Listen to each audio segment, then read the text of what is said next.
Hi, I'm Carl Bradley. I'm a plant pathologist with the University of Kentucky. I'd like to thank the University of Tennessee for asking me to present to you today. I'll be speaking about foliar fungicides for disease control in field crops, which include soybean, corn, and wheat. Although there are several different diseases of wheat that can affect yields in Kentucky and Tennessee, I'm really just going to focus on one disease that I think is the most important in our region, which is Fusarium head blight, that we also sometimes refer to as scab or head scab. This disease is caused by the fungus Fusarium graminearum. You can see the symptoms here in the slide. What we normally see are bleached heads that you can kind of see here. Sometimes the entire head might be bleached. Other times it might just be part of the head that's bleached, as you can see in this one particular head here. The healthy spikelets will remain green. So this is a pretty common disease that's very important for this region. There are different things that can cause bleached heads out in the field. Sometimes it might be a disease such as a root rot disease. Sometimes some insects might even cause bleached heads. So it's important to know what you're looking at and if it is actually due to Fusarium head blight. So one of the things that we can look at here, as you can see in this close-up picture, is with Fusarium head blight, you can often see these salmon orange colored spores and fungal growth that will occur on the glooms. And you can kind of see that salmon discoloration as you look right in here. Although yield loss can occur with Fusarium head blight, the biggest problems that occur are due to quality losses, and so that can reveal itself through reduced test weight. We can also have damaged kernels, as you can see in this picture here with the Fusarium damaged kernels over on the right. I would say the biggest issue with Fusarium head blight is due to the toxin that the fungus produces, and that toxin is known as deoxynivalenol. Oftentimes we'll just abbreviate that as DON and call it DON, which is what I'll do for this presentation. Some people may also refer to this as vomitoxin. So if you hear the word vomitoxin or hear people talking about DON, it is one and the same. And so that toxin is regulated by the FDA, and elevators will often give you a discount or may just overall reject any loads of grain that come in that have 2 parts per million. So we want to be sure that we're selling our grain at levels that are under 2 parts per million. The U.S. Wheat and Barley Scab Initiative, which is funded through the USDA Agricultural Research Service, has been funding what we call uniform fungicide trials for evaluating fungicides for controlling Fusarium head blight for a number of years. In fact, these trials have been ongoing since 1995. There's over 300 individual trials that have been conducted across several states, across several grain classes. I've got this picture here over on the right, kind of just demonstrating where all these trials come from. This picture was from some trials that were published a few years ago, and that was before the University of Tennessee was a part of these. I know Dr. Heather Kelly has now been participating in these trials, so this picture is not exactly accurate since there are more trials now that are conducted in the South, but this just does give you an idea of the number of trials that have been conducted. I'm going to show you some results from some of those trials. I just want to give you a reminder on the fungicides that are actually available for control of Fusarium head blight and DON. Foliar was the first product that became available. For a number of years, it actually didn't even have a Section 3 label. It was Section 18 emergency exemptions that were being requested by individual states for a number of years. Foliar contains tebuconazole. That product is now off patent, and so tebuconazole is available from several different companies now. So the triazole, it's a triazole, or also known as a DMI, which is in this fungicide class FRAC group 3. From all of those trials that I just showed you, that across all those uniform fungicide trials, what we have found is that it will provide up to about 43% control of Fusarium head blight, so symptoms out in the field, but only about 23% control of DON contamination in the grain. A little more recently, the products Carumba and Prosaro came into play. back in the late 2000s. Carumba is a product from BASF. It's also a frac group 3 or a triazole. Prosaro is from Bayer Crop Science, and it's also a frac group 3 or a triazole. It actually contains a couple of different triazoles.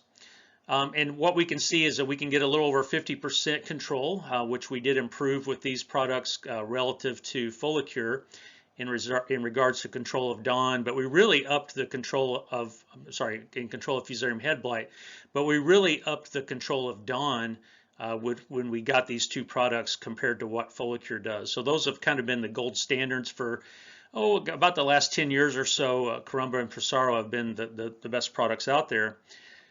More recently, in fact, last year, we got a new product called Miravis Ace.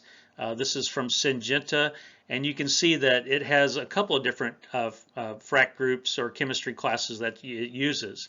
It does utilize a frac group 3 or a triazole, but this new addition, this frac group 7, is known as an SDHI fungicide, and so that's brand new for having a product that's utilizing an SDHI fungicide for control of scab and wheat. We're evaluating in those uniform fungicide trials, we're evaluating this, and so this is still sort of in progress to show you how good a controller we get for scab and DON. I am going to show you some data from the last few years, though, that have evaluated that. A lot of the research that we've conducted in these uniform trials have focused on the FEEX 1051 application timing, which is anthesis or flowering, when flowering just starts to begin. And you can see that when those anthers start to extrude from the middle part of the head. From some additional work, we've actually found that applications up to 5 days after FEEX 1051 have also been pretty effective in managing scab and DON as well. Here recently, with the arrival of Miravis Ace, we're now starting to see some earlier applications being marketed, and these marketed applications have been for FEEX 10.3, which is when half that head emerges. And so this is sort of a new timing for scab management, and it's been specifically for Miravis Ace, and so we're going to show some data for some trials that have evaluated that timing. I'm going to show you some results from a couple of different sets of trials that we've conducted. One thing to note is in these trials, they were conducted under mist irrigation. We do that to really get more disease. So these trials, the purpose of these trials is to evaluate how well they control Fusarium head blight and DON, and so they're conducted under mist irrigation. So I'm going to show you some national trials that were conducted from 2018 through 2020. This goes back to those trials that were funded by the U.S. Wheat and Barley Scab Initiative, where we have trials from lots of different states over a lot of different grain classes. And then I'll show you some University of Kentucky specific trials that were supported by the Kentucky Small Grain Growers Association. Here are the results from some of the national trials that I mentioned that are supported by the U.S. Wheat and Barley Scab Initiative. Again, these were conducted from 2018 to 2020 over a bunch of different states. So we have 47 different environments represented here. These data were summarized by Dr. Pierce Paul at the Ohio State University. So what you're looking at here is what we call our Fusarium head blight index. The higher the bar, the more disease there was. So that what you'd be looking at here is the effect of symptoms, the effect of fungicides on symptoms. So the lower the bar, the less symptoms that we would have rated out in the field. Here's the non-treated check. Then we have Miravis Ace that's applied at FEEX 10.3 when half of the heads have emerged. And then the gray bars here are those that were applied at FEEX 10.5.1, right when anthesis or flowering is just starting. And so we have Miravis Ace at that timing, Prosaro, and Carumba. What we see is Miravis Ace, when applied at 10.3, we did get a reduction compared to our untreated check. These letters on top of each bar helps us see statistically which treatments were different. So any bar that shares the same letter would not be statistically different. So you see all of these have a different letter than our untreated check, which meant that they all statistically reduce disease. Whenever we applied Mirvis Ace at the Feeks 1051, we did see a little bit better reduction compared to applying it at Feeks 10.3. But no matter what we did here, we were able to achieve less disease when we applied a fungicide. This slide shows the effect of fungicides on DAWN. As you can see here, and if you recall, that 2 part per million level is where we would like to keep the DAWN levels underneath that, because elevators will start applying dockage or even outright rejecting loads of grain if they come in at 2 parts per million. In this case, all of our, no matter what we did, it was still above 2 parts per million. So just keep in mind that we're using susceptible varieties in these trials, and if we were to use resistant varieties, or the most resistant varieties that we have available, and applied those with fungicide, we're probably going to get under 2 parts per million. So fungicides usually are not enough when we have conditions that are really favorable for Fusarium head blight and DAWN contamination. So here's our untreated check here in the black bar, and then the blue bar here is Mirvis Ace applied early at Feeks 10.3. And you can see in this case, although we did get a reduction in DAWN, we got a lot better reduction in DAWN when we applied Mirvis Ace at 10.5.1 or Prosaro or Carumba at Feeks 10.5.1. So that Mirvis Ace at Feeks 10.3 looks a little early when we're thinking about a reduction of DAWN. Now I want to focus on some trials that were funded by the Kentucky Small Grain Growers Association. So these are trials that are just from Princeton, Kentucky here. These were also under mist irrigation. And these trials are from the last 2 years, 2019 and 2020. And what we're looking at here is Fusarium head blight index. So again, this would be the symptoms, and the larger the bar, the more disease there was. But we have a number of different treatments that we're looking at. This black bar is our untreated check, so you can see we had a pretty good level of disease there. And as you look across all these bars, you see no matter what we did, at least we had reduced disease whenever we applied something, no matter when it was or what it was. All these blue bars here represent products that were applied at Feeks 10.3 when half the head was emerged. And then the gray bars would be at Feeks 10.5.1, early anthesis. And then the green bars would be applied 5 days after we made the 10.5.1 application. So that 5DAA stands for 5 days after anthesis. Now, even though Mirvis Ace is really the only product that's being marketed to apply at Feeks 10.3, we went ahead and evaluated Prosaro, Carumba, and Foliar at that same timing. And you can see that Mirvis Ace has a little bit better reduction in Fusarium head blight whenever you're making that application. But none of the other products are really marketed to apply that early. So when we look at the 10.5.1 over here, these gray bars, we can see that everything shares the letter D, so there are no significant differences when we look across those different products that were all applied at that Feeks 10.5.1 timing. And then the green bar would have been 5 days later, and they all share the same set of letters as well, so no differences within this timing. One thing that you can just kind of see a trend, and although it sort of changes product by product, but in general, Feeks 10.3 seems to be a little bit on the early side. You're getting a little more consistent control with all of these products whenever you're applying at Feeks 10.5.1 or maybe just a few days later. Now we're looking at the effect of the different fungicides and different application timings on DAWN, on the toxin that contaminates the grain. And you can see we had pretty high levels of DAWN in this trial. Our untreated check over the last couple of years was over 6 parts per million, so that's pretty high. Again, that 2 part per million is sort of that threshold we want to try to be under, and as you look across there, none of these met that. So again, we're using a susceptible variety, and the only thing we're really doing here to manage scab is just applying a fungicide. So that shows you that that sometimes is not enough on its own when you have an environment that's really favorable for scab. So here's the blue bars are that 10.3 application timing, and you can see that we did in some cases get a reduction, significant reduction in DAWN relative to our non-treated check. But our biggest reductions in DON occurred whenever we were applying at either Feeks 1051 or 5 days after that. And you can see as you look across the gray bars and the blue bars is that they're pretty similar, kind of have the same trend across both of those different application timings. And you can see that they all share the letter D, so they're not significantly different from each other, but they are significantly different from some of the treatments over here that were applied at Feeks 10.3, and definitely significantly different than our non-treated check. So what did we find out from these fungicide trials that were conducted both nationally as well as here at the University of Kentucky? I think for the Feeks 10.3 application timing, again, just as a reminder, Miravis Ace is sometimes marketed to apply at that timing. It did provide control of symptoms of what we call the Fusarium head blight index, similar to other products that were applied at Feeks 10.5.1.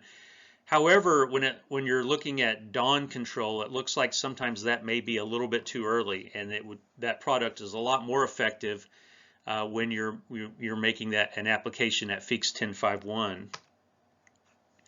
And just across the board with all products, we really found that the most effective treatments were those that consistently reduced Fusarium head blight and DON were those that were applied at Feeks 10.5.1 or slightly later, up to 5 days after anthesis. And in our research trials, we found that it was very similar to applying at Feeks right at Feeks 10.5.1. So that window of application is a little bit larger, but that window looks like it really starts at Feeks 10.5.1 if you want to get the best level of control. Although there are a lot of different foliar diseases of soybean that can occur in our region, I think frog eye leaf spot is probably the most damaging.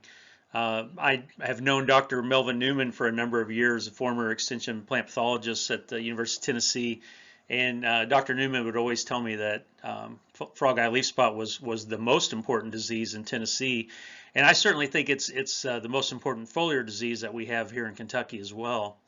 One of the reasons why it can be so severe in our region is because of the weather conditions that we have, where this fungus really likes wet, warm, and humid weather, and we get plenty of that in the summer, which allows it to cause infection, and especially on susceptible varieties, really cause a lot of damage. Even though I know you're familiar with this disease, here's what it looks like. Down here in the lower corner, you can see it causes these kind of oval to irregular shaped lesions that are kind of tan in color in the middle, and then on the outside as a border, there's usually kind of a dark colored border around those lesions. Once we get to about 50% severity, as you can kind of see in this leaf, you can see that color, that leaf is really more of a yellow color than green. You can see some of those leaves wilting in the background. So once we get up to about 50% severity, that's when we have a lot of damage, and those leaves will even go ahead and wilt and drop off in some cases. Frog eye leaf spot obviously can be controlled with fungicides, and so one of the resources that I want to show you is available on the Crop Protection Network. If you haven't been to that website, I really strongly suggest you to go there. It's just cropprotectionnetwork.org, and this is a place where we put a lot of multi-state extension publications, including this one, which is called the Fungicide Efficacy for Control of Soybean Foliar Diseases. That's updated every year. Within this publication, you'll see lots of different diseases. Here's frog eye leaf spot. It shows you some of the different fungicide products that are available over here. I just wanted to point out, when we look at frog eye leaf spot here, you're seeing a lot of P's. Now those P's don't stand for perfect, those stand for poor. And the reason that we have a lot of P's here is because of fungicide resistance. In fact, resistance to the QOI or strobilurin fungicides, also known as group 11 fungicides.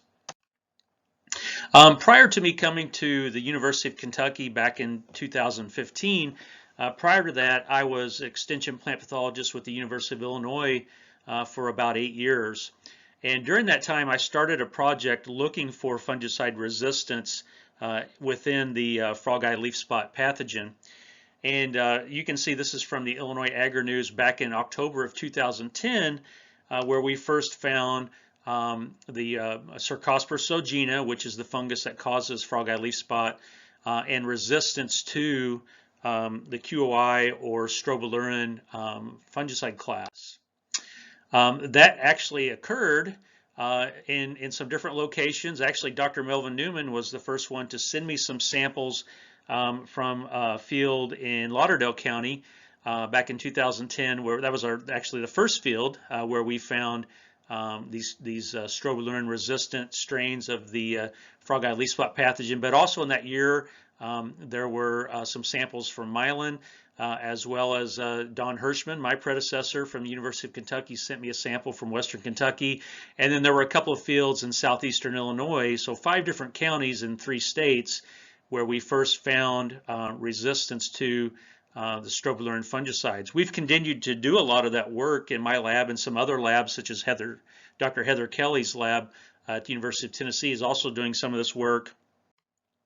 And so you can kind of see that with getting more samples, this is up through 2013, 2016, and then my most recent map, 2019, you can see up here, even in states like Nebraska and South Dakota, where this is showing up. I need to update the 2020 map. We're actually got samples now from Wisconsin and North Dakota from preliminary research. It looks like they are also resistant to the strobilurin fungicide. So this is no longer just a Tennessee or Kentucky problem.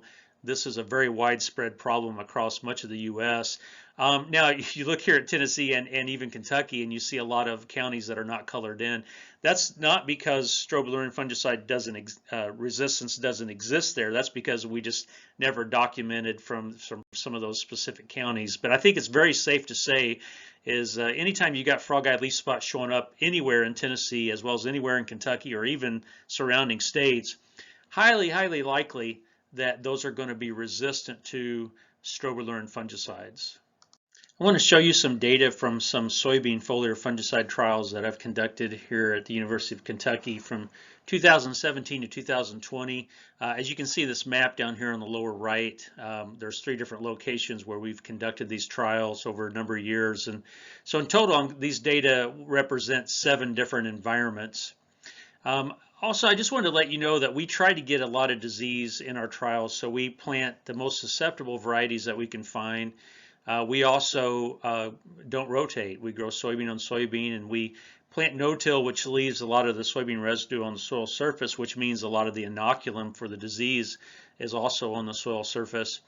And then within these trials, these applications were made at the R3 growth stage where the pods are starting to develop. Here are those results looking at frog-eye leaf spot severity. So the higher the bar, the greater the level of disease.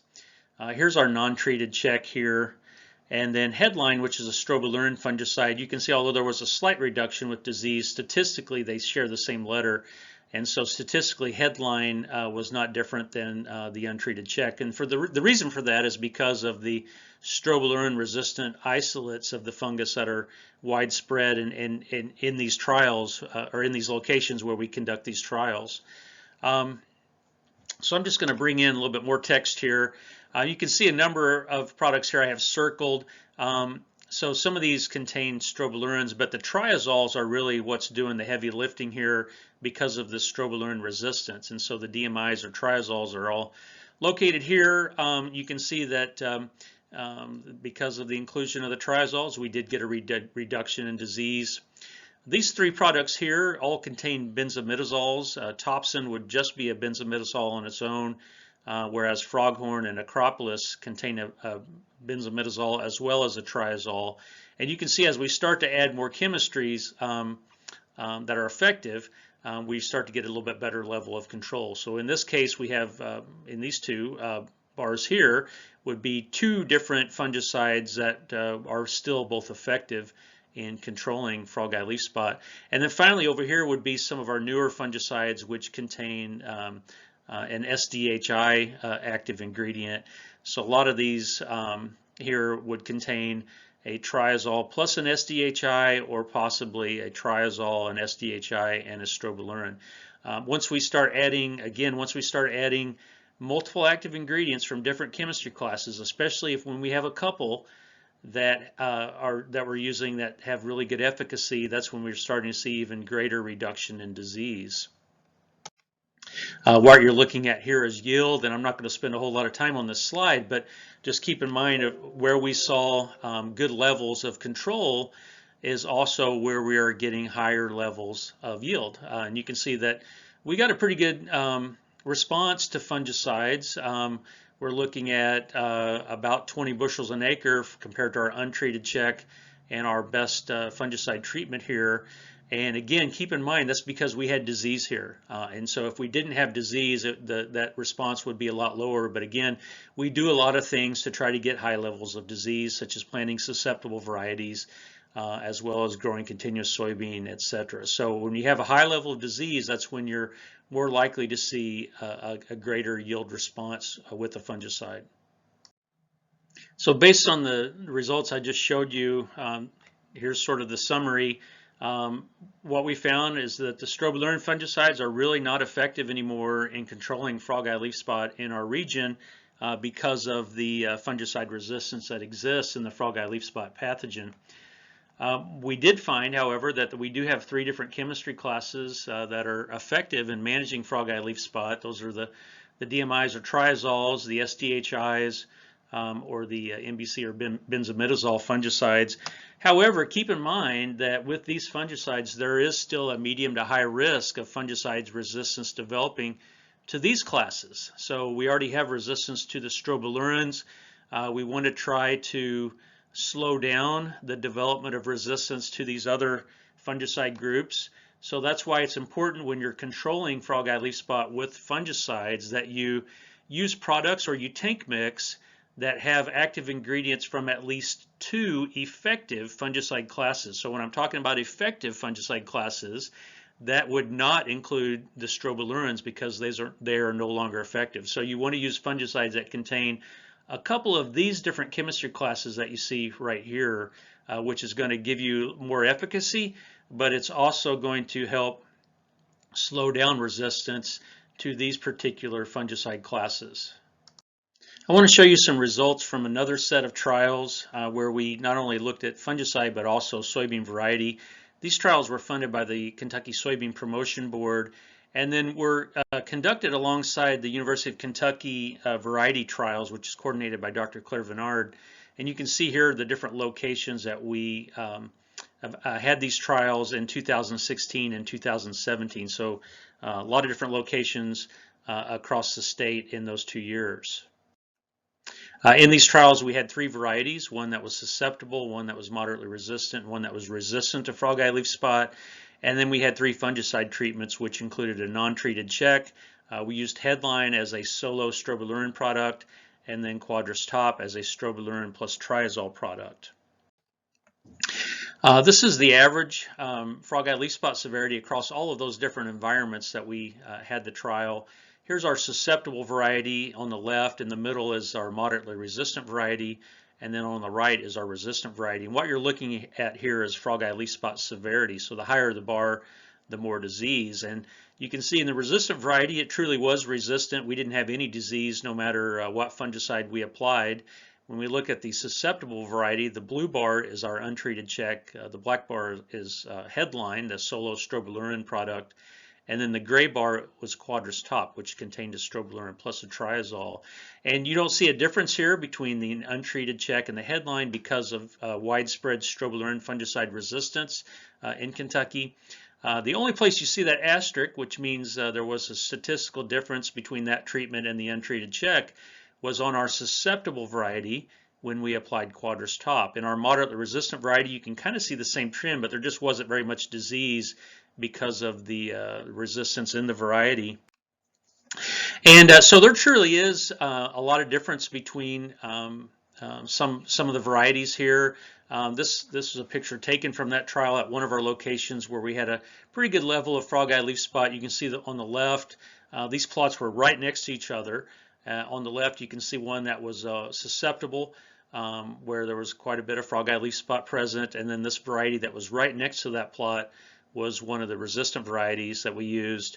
and really no disease on there whatsoever. So if frog eye leaf spot is a problem that you encounter every year, I think it's the first step in managing this disease is to pick a good variety that has a good level of resistance. And a couple of places you can go for that is utcrops.com, where you can get the soybean variety results that are available now. Dr. Heather Kelly's program does a lot of evaluations, and I actually go to that publication a lot when I'm trying to choose varieties for some of my research trials that I conduct. And so that's a really good resource that I use, and I tell people in Kentucky to use that resource as well, since it's so good. We also have the soybean variety performance tests in Kentucky as well. And this year, from 2020, my crew actually went out and evaluated frog eye leaf spot at the Hancock County location. So there is some frog eye leaf spot information with varieties that were planted at the Hancock County location. So that's also available online. Here's the website, but Google works really well. So if you're looking for that, you could just Google Kentucky soybean variety tests, and that would take you right to it. So this slide shows the yields from those trials, and the only asterisk you see again is on that susceptible variety when the Quadris top was applied. And so when we're looking at the moderately resistant and the resistant varieties, you can see how they're pretty flat across the different treatments because there wasn't a whole lot of disease in those treatments. So what we found here was where there was disease in our susceptible variety, we were able to control that disease with the fungicide, and that's also where we saw a statistical yield response compared to our untreated check.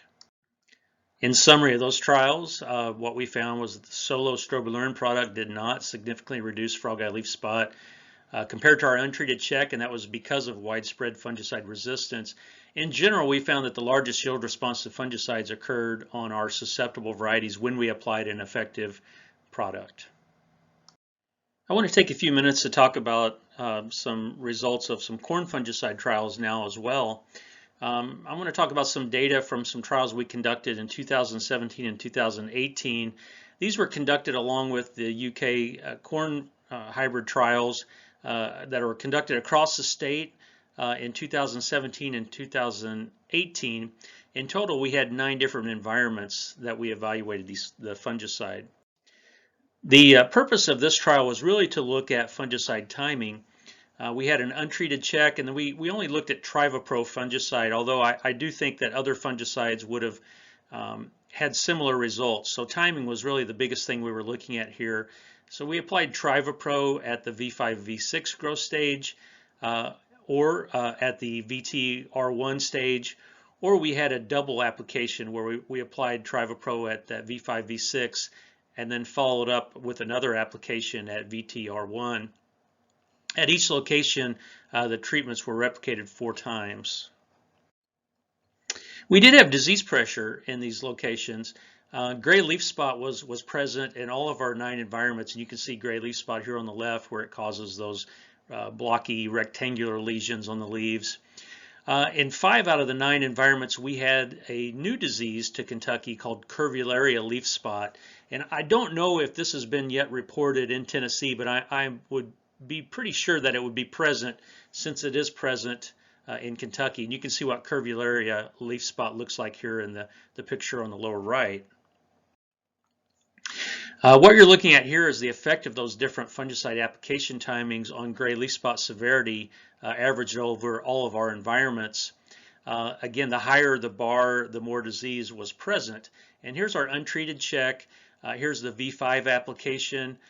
We did have a statistical reduction in disease in gray leaf spot when we made that application, but our greatest reduction in application occurred when we had that R1 application. So here's R1, just R1, and that V5 plus R1 application, which were statistically the same. I mentioned we also had curvularia leaf spot in some of our environments. When we made that early application, that V5 application, we did not see any reduction in disease. In reduction in curvularia leaf spot, but when we made those applications at R1 or that double application V5 plus R1, we did statistically reduce the level of curvularia leaf spot.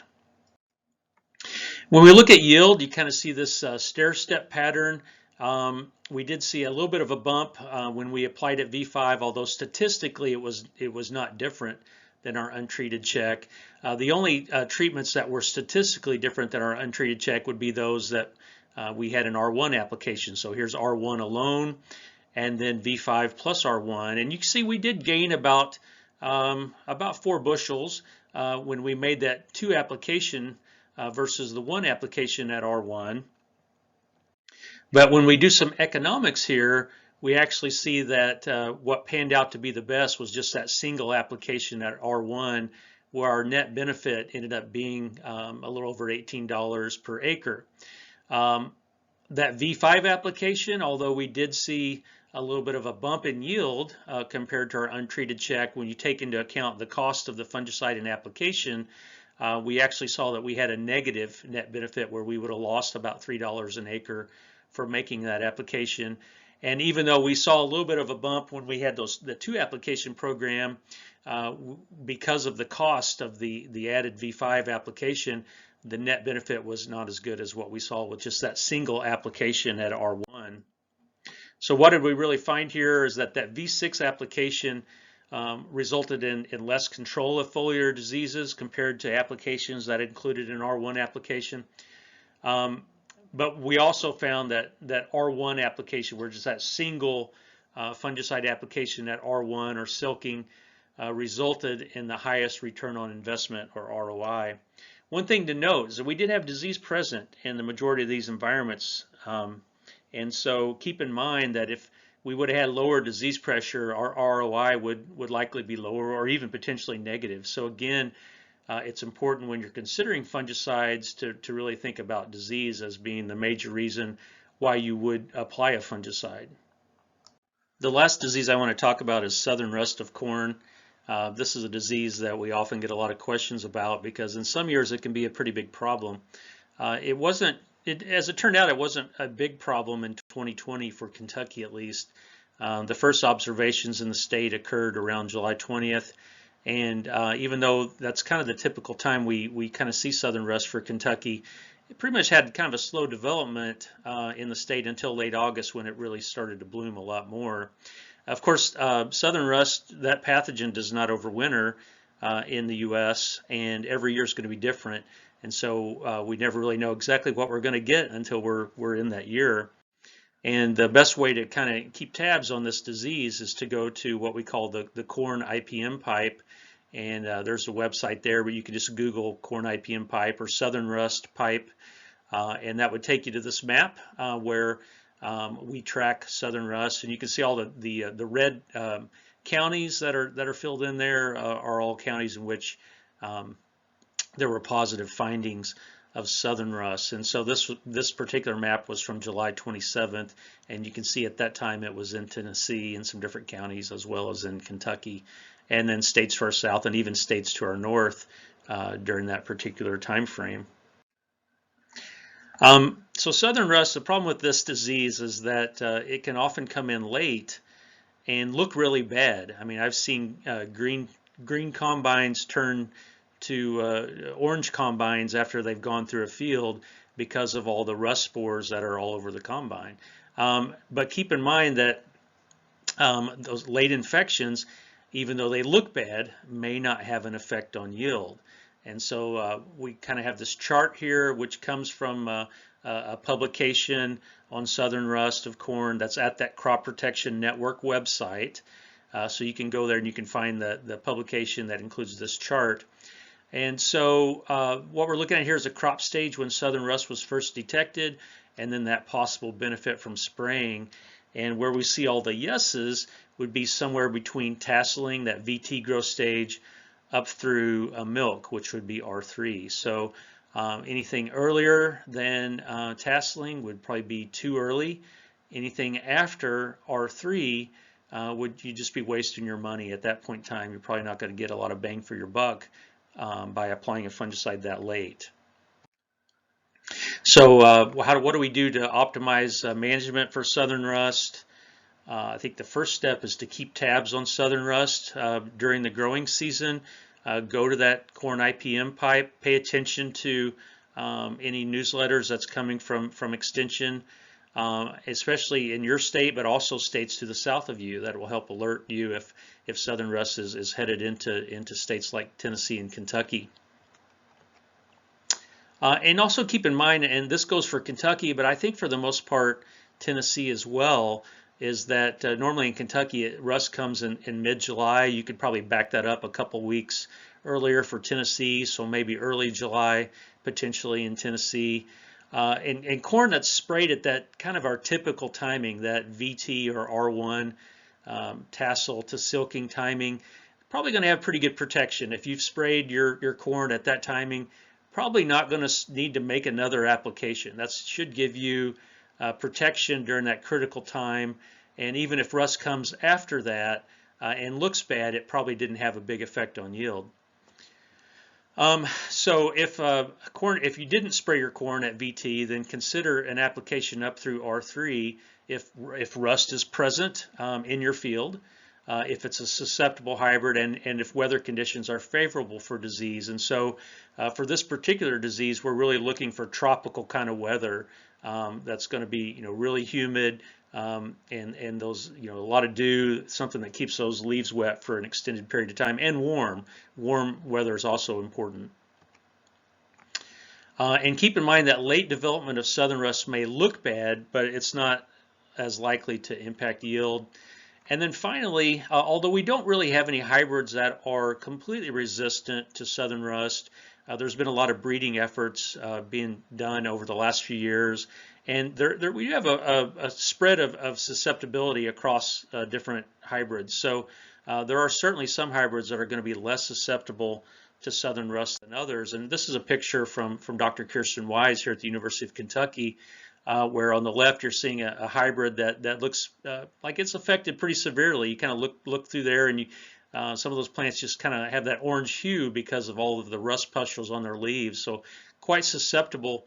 Whereas this hybrid on the right, not really seeing a whole lot of rust there, and these were from the same field. So we do have differences in susceptibility, so that's one thing to really pay attention to. On a final note, I just want to thank the University of Tennessee for inviting me to present this information to you. And if you have any questions about my presentation, feel free to reach out, and I'd be happy to try to answer your questions. I also want to thank the U.S. Wheat and Barley Scab Initiative, the Kentucky Small Grain Growers Association, the Kentucky Soybean Promotion Board, and then many industry partners for support of my research program. Thank you very much.